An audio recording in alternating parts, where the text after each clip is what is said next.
We'll practice finding the orbital speed and period of a satellite using universal gravitation and circular motion. Here's the problem.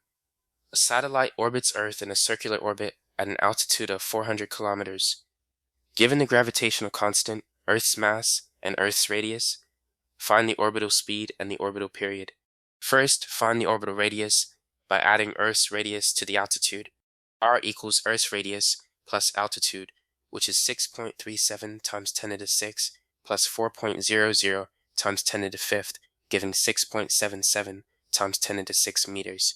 For orbital speed, set gravitational force equal to centripetal force. Gmm over r squared equals mv squared over r. Cancel m and solve for v. V equals the square root of gm over r. Substitute the values. Square root of 6.67 times 10 to the negative 11 times 5.97 times 10 to the 24 divided by 6.77 times 10 to the 6th. This simplifies to the square root of 5.88 times 10 to the 7th, which equals 7.67 times 10 to the 3rd meters per second. Now find the orbital period using t equals 2 pi r over v.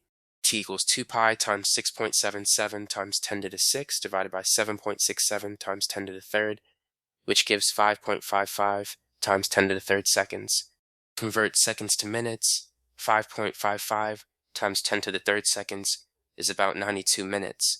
So the orbital speed is approximately 7.7 times 10 to the 3rd meters per second, and the orbital period is approximately 5.5 times 10 to the 3rd seconds, or about 92 minutes.